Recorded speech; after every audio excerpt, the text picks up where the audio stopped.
Science panel today. We are in Modern Languages, room 350. It is Sunday, March 10, 2024. We have with us today, we have Donna Rowell. I'll get it. And J.A. Jance. Unfortunately, Brendan Slocum couldn't join us today. We send our little thoughts and prayers with him because he's been a little bit ill. So, but this is going to be a great discussion. And I just want to start off by thanking the festival organizers and acknowledging them, the William and Mary Ross Foundation, and of course the University of Arizona Facilities and Management for sponsoring specifically this location, Gary and Judy Williams and Judith Morrow for sponsoring the upcoming discussion. The panel will end in 1 hour. It's going to be power-packed but brief. And we'll have at the end about 15 or so minutes for question and answers. Maybe a little bit more because we have just 2 panelists today.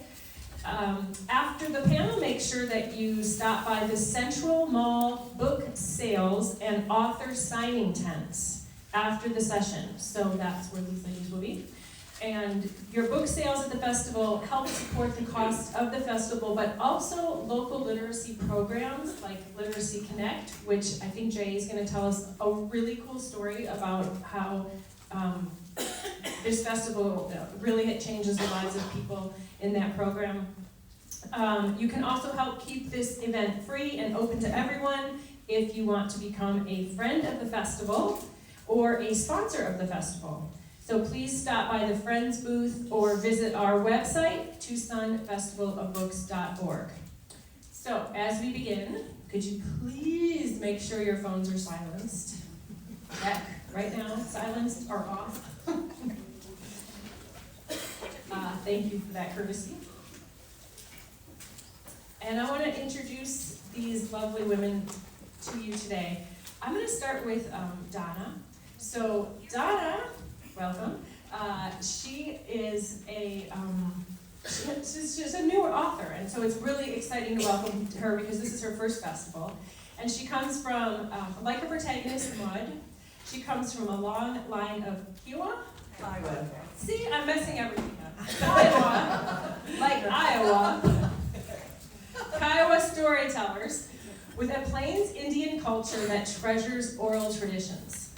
After a 32-year career, spinning stories for Silicon Valley startups and corporations, and with a few escapes creating award-winning independent documentaries, Rowell started a new chapter writing the Mud Sawhole Mysteries, which feature a Silicon Valley professional, Kiowa.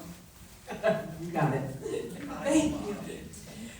Woman, and solving thefts and murders in Kiowa County. Kiowa County. That's fine, you can correct me all day long. In the first of the series, Never Name the Dead, was a 2023 finalist for the Simon & Schuster Mary Higgins Clark Award. I asked also if Donna would give us just a little bit, I want to just like some fun tidbit facts that weren't necessarily in her biography. So I think these are really fun. She's made a documentary about show rats. Which, is that like the best of show but for Just rats? like a dog show. Yes. Exactly. Okay. Best in show for rats. Excellent. There is a perfect rat out there. So if you remember nothing else, go watch Show Rats. As a kid, she was a jockey for Weekly Farmyard Racetrack. Couldn't tell now, but I used to be thin. And my grandfather would sneak me off every Sunday. It was wonderful. She once chased a car vandal and caught him. Was that the beginning of your mystery writing career? And she has collected over 500 stitches through a lifetime of bad decisions and misadventures.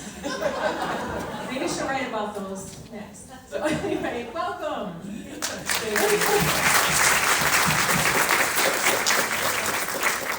J.A. Jance is so wonderfully familiar to most of us. This is her 15th festival. And she's a top... Yay! She's a top New York Times bestselling author with the Joanne Brady series, the J.P. Beaumont series, 3 interrelated thrillers featuring the Walker family, The Edge of Evil, the first of the series featuring Allie Reynolds, born in South Dakota and brought up in Bisbee, Arizona, right down the street. J.A. lives with her husband in Seattle and Tucson. So I asked also if she could give me a sort of an interesting tidbit about her that you wouldn't find in her bio. And this is pretty incredible, actually. So she said that at the age of 71, she set out to start walking with the goal of 10,000 steps a day, which a lot of us do. And although it was not easy at the beginning, she walks every day and she keeps track on her phone, as we all do, right? And as of today, she has, 25,160,170.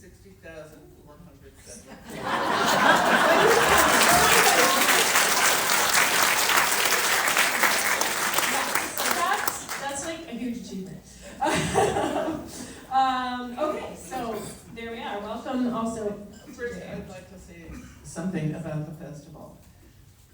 A number of years ago, I received an email from a Literacy Connect tutor who said that she had a client who was learning to read using my books. And she wanted to know if I would write the student a note of encouragement. So she gave me her name, and I wrote a little email to Marcia saying, "Way to go," and sent it off. The next time I was in Tucson doing a book signing, I was at Barnes & Noble, and it was almost at the end of the event, and I saw this tall, dark-haired woman come walking into the bookstore as though she didn't quite, it was sort of warily, and so it didn't seem as though she had any right to be there. And she walked up to the table, and she told me she was Marcia. And Marcia and I have become friends. She started reading at age 49. She was English as a second language and dyslexic. She can now read her books, read books to her grandchildren, and she is in the audience today. And I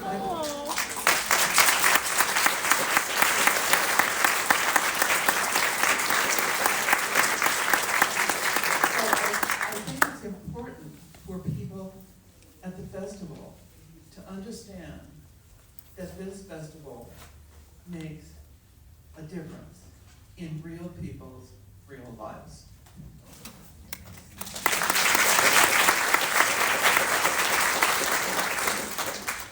All right. Okay, so I'm going to start with a few questions, different questions. Everybody gets different questions. So I want to talk first about your new books.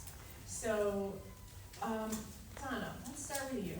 Could you tell us a little bit about this protagonist, heroine, a little bit about her journey? What can we expect? So my main character's name is Mud. I originally wanted to call the book My Name is Mud, but the publisher didn't go for that. We went for Never Name the Dead instead. But what I have is she's May in Silicon Valley, where she's a professional, and she kind of escaped the reservation of her childhood to Silicon Valley and feels that she's quite successful there. She gets a call from her grandfather, who's quite traditional, still speaks the language, and all he says is, "Come home, there's trouble." And she rushes back to Oklahoma to discover he's not there. She finally makes it to his house in the midst of a thunderstorm. The power is out. She's going through the house, opens the door to his workroom, and finds a body. And then she also finds out that there's an artifact missing. And that kicks her off to discover what has been going on. What I've done with Mud is that I originally started writing it through a writing program. Never expected to be here, never expected to be published.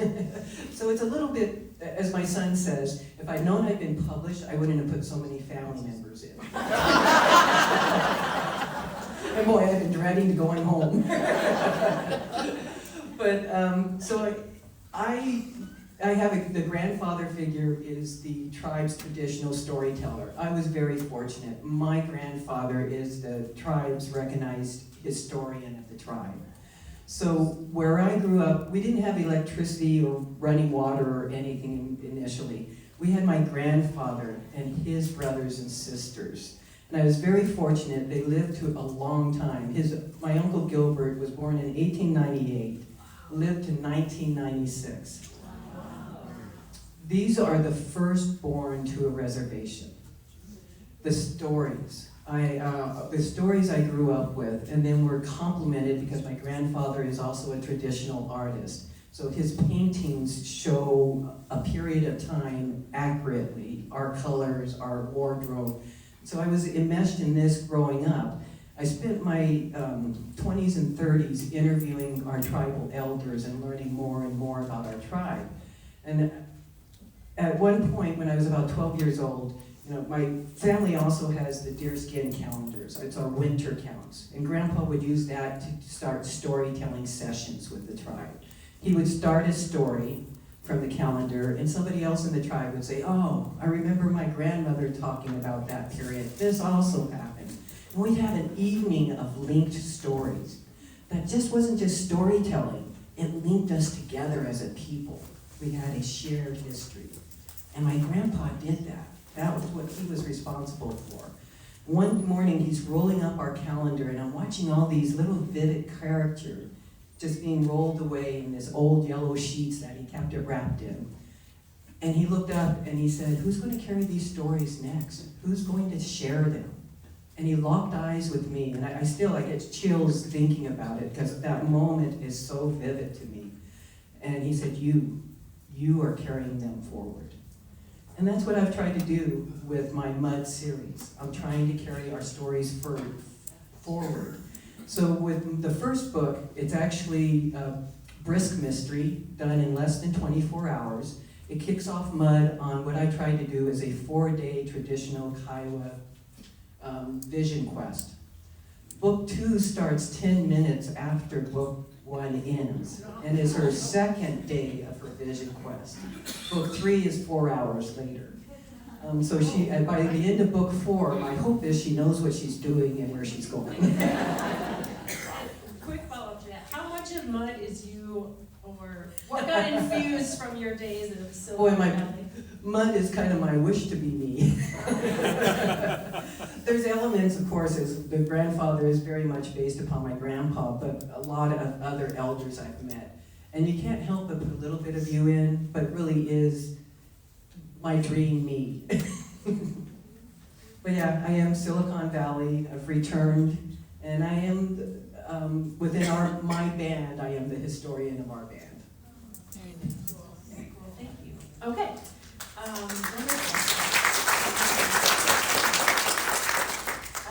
So Jay, question for you. Different question.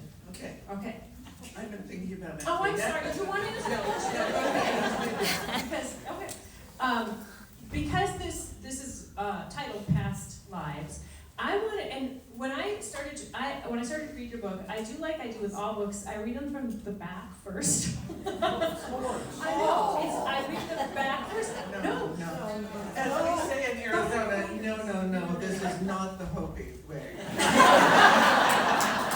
But I'm glad I did because there's a very important afterword in this book. Okay, I'll talk about Yes, that. and so that helped center my whole reading of the book and gave me this other There are idea. actually 2 afterwards. Which afterward? The one about James? Yes, that Or one. the one about Harold Bell Wright? No, the one about James, okay. yeah. So I was wondering, tell us a little bit about how this story was seeded and how you got it to grow. What's the journey of that story? Okay, so first I have to say that obviously I am not indigenous. I am indigenous to Sweden and Norway. But I spent 5 years as a K-12 librarian on the Tohono O'odham. I was a storyteller on the reservation and so told 26 stories a week in K-6 classrooms. And the kids' favorite was behind the desk in the library, when I took it over, there was this mimeograph, ragged document inside this olive drab colored folder. And it was the story of E.E. Toy and Eagle Man, which is actually the origin story of the Tohono O'odham. And so I told that story. I learned the story and I told it. When I got to, it wasn't allowed in the creative writing program at the U of A because I was a girl, so I became a teacher and a librarian. And then I found out that librarians are supposed to be storytellers. And that was right in my wheelhouse. So I told 26 stories a week in K-6 classrooms. And that story was very popular. And then I told it in April. And the school principal called me in the next day and she said, I had a complaint from a parent. These are winter telling tales, and you're only allowed to tell them between the middle of November and the middle of March. Because if a snake or a lizard overhears the story, it can swallow the storyteller's luck and bring them harm. I was told that in 1967 about, and I have abided by that rule ever since, with one exception. In Hour of the Hunter, I tell the story of the night blooming cirrus, the origin of that, the old white-haired lady. And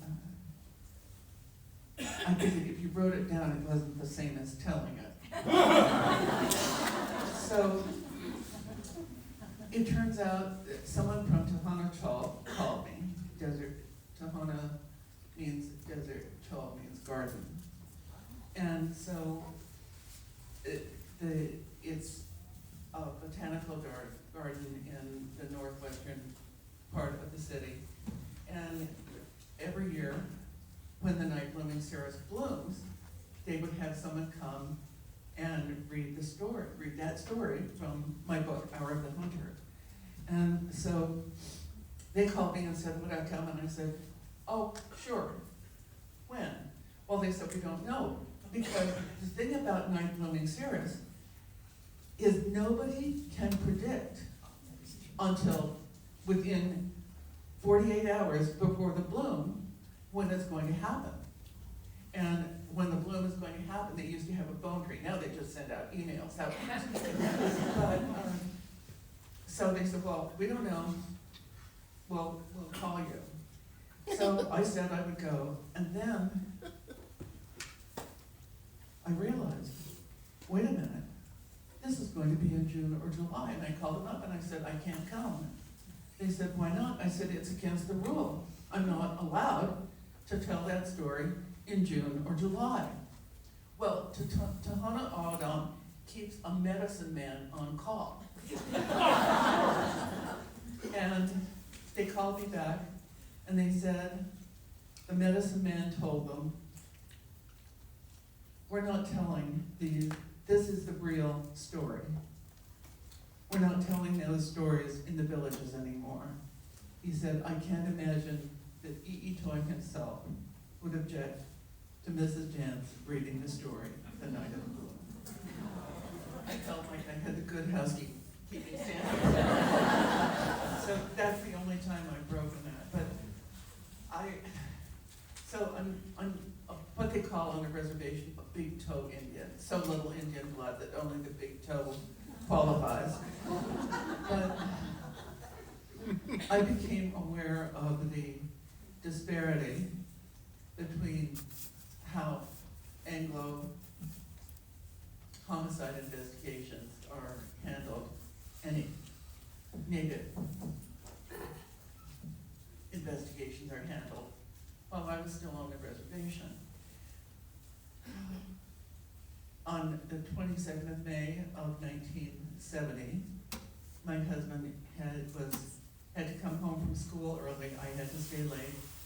And he hitchhiked home and was given a ride by a man who, 20 minutes earlier, had forced a woman off the highway at gunpoint, raped her, shot her, raped her in front of her two small children, and left her to die.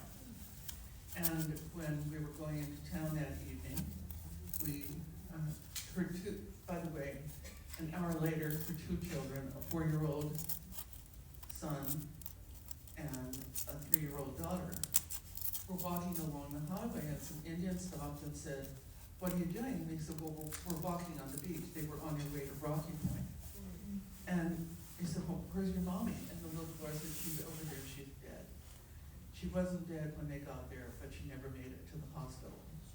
So that investigation of an Anglo on the reservation was all hands on deck. When what happened is we got stopped at a roadblock going into town, and when we found out an Anglo had died, we said, "Well, nobody we know." But at the trading post, I overheard the deputy say something about a man in a green car and 2 little kids. And so I repeated that story when I got out to the car, and my husband said, "Oh, I wonder if that's the guy who gave me a ride home." And so we reported that to the deputy. The chief homicide investigator was at our house at 6 o'clock the next morning. We lived out in the desert, 2 miles from the highway, 7 miles to the nearest neighbor or telephone. And when my husband did a composite drawing of the guy who gave him a ride home, the little 4-year-old said, "That's the guy who killed my mommy." And it turns out he was actually a serial killer, and they arrested him 60 days later he killed people at 20 minutes after 2 on the 22nd day of the month. They picked him up on July 20th. We were scheduled to be July 22nd. So that was an Anglo investigation, and it was handled and done in a matter of weeks. The 16-year-old boy, a Tohono boy, who was found floating face down in a charco with his testicles in his mouth. That homicide, as far as I know, has never been solved. But that happened almost at the same time. So that's why I was interested in writing about missing and endangered girls. But the actual input for that story, I started writing about, the first book I wrote on the reservation was called Howard the Hunter. In the 90s, there was a serial killer roaming the West called the Boxcar Killer. And he did hate crimes by pushing Native American people under moving trains. There was a gentleman named Jance, a Sioux, working in Oregon in a railroad yard. He was pushed under a train, dragged for 1.5 miles before the train stopped. Law enforcement appeared. They pronounced him dead, zipped him into a body bag. He was taken to the morgue in the local hospital basement. A nurse in that hospital who was also of Sioux descent, after she got off shift, because she knew this James, she went down to the morgue to wash his hair. And when she unzipped his body bag, the arm came out because he wasn't dead. So we went from the morgue to the OR for the first of countless operations. And he lost his right arm, he had to learn to read again, he had to learn to speak again. And he was a paraplegic, but in the course of his numerous operations, he encountered one of my friends and fans, and before he was able to read on his own, she read my books to him. And because her children are Sioux, she loved Hour of the Hunter more than any of my other books. So she read Hour of the Hunter to him. When he was finally able to live on his own, he spent the next 20 years of his life ministering to disaffected urban Indian youth in the Portland area. But shortly before his death in 2021, he called my friend Loretta and he said, "Tell your friend to write more Walker books. There aren't enough Indian heroes." And that's the inspiration for this story. I wrote Blessing. Usually it takes me about 6 months to write a book. I wrote Blessing in 2 months flat. And I think it's fair to say I had a ghostwriter helping me on this book. Because James really did play a part in it.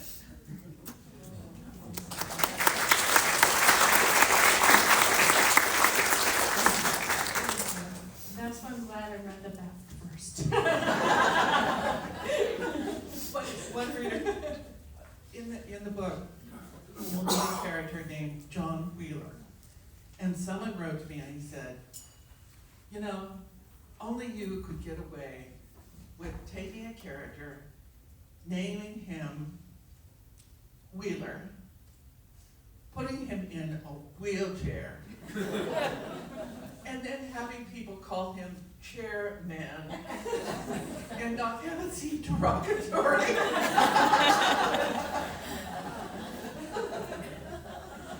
Oh my goodness, that's great. Okay, I'm going to move into a more philosophical question, because you can all read books, and I'm sure you will, or have. So I have a question about being a storyteller in general. And I would like to know, what do you believe is the role of storytellers today, in our world today, and where or how do you see yourself fitting into that? And you started to answer that, Don. So how do you see storytellers, what is our role today? I think, as I mentioned earlier, with my grandfather and nights of storytelling, it really united us as a people. And I think within the tribes, that's our role as a storyteller, is to keep tribes people, even if you have an ounce or your big toe, you need to know our stories or we're forgotten. You know, our stories preserve us. And it's one of the reasons I wanted to make sure that when I wrote a novel, I wrote about the Kiowas within them. Because that book's going to go forward beyond me and hopefully will inform other Kiowas or just other people that we existed on this world. And this is what mattered to us. And so I feel we're very important people, not just for the tribe, but now I go to schools and I try and do storytellings there at the different schools. And there's nothing more delightful than in the midst of your story, you look out and these kids' eyes are locked on you. And they're just held by your story until you release them. I've been doing this for quite a few years. And I had a serious surgery and was finally out walking on the blocks one day. And I couldn't move very fast, and this car, blasting music, came up behind me. A lowrider type car, 4 men hanging out, and their music blasting. And they're following me for a block. And I can't walk very fast at that moment. And they moved ahead of me and kind of came in front so that I had to stop to go around them. All 4 got out of their car. And I'm having this moment of, okay, what do I do? All 4 of them came to me and said, "Are you the Indian storyteller? You talked to our classes when we were 7. And these boys were probably 18, 19, 20, and they remembered and saw me." That's the kind of impact storytellers make.